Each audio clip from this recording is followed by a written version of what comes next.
Hefeweizen has stopped blowing. So now we can get that blow-off tube off of there, and let's get a normal airlock on. When you're fermenting beer, you want it to be in a dark, cool place. I'm in an apartment, so my coat closet had to do. All right, so we're inside the coat closet. I can tell that it stopped blowing because you can see there's some space in there where some air space there where the foam has settled down. And then let me show you down in the pickle jar.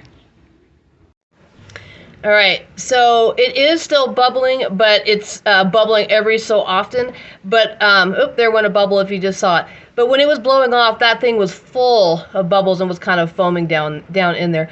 So we know that we're ready to go. And by the way, it's sitting at a nice 68 degrees in this coat closet. Nice steady 68 degrees, and you want it to be somewhere between 60 and 75. So this is a normal airlock. We did the blow-off system because with this particular beer, the Hefeweizen, I was pretty sure it was going to blow. So it's got a little cap on there, and then this other little cap inside, okay?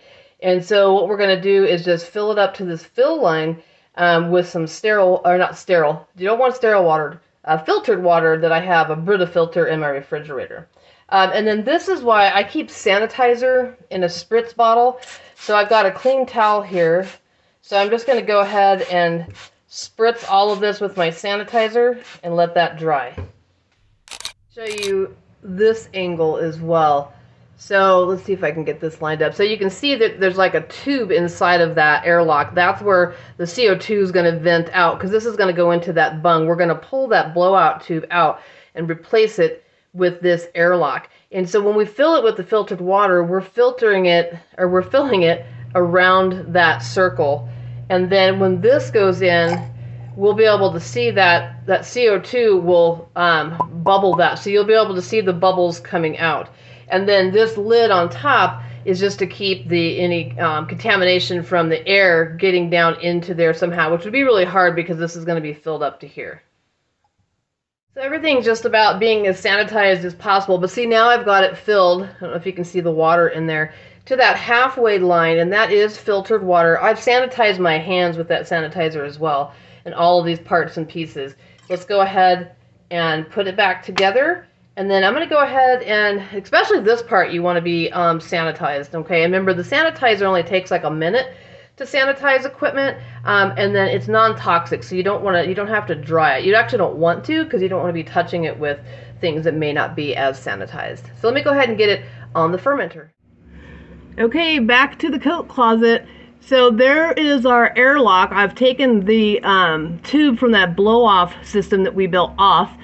And now it should just be able to bubble away safely, for what we're 4 or 5 days in, so a couple weeks total. All right, so here's that blow-off system that we did. So I took this, out of that bung, but look at all the sediment in there. It really did blow out of that fermenter.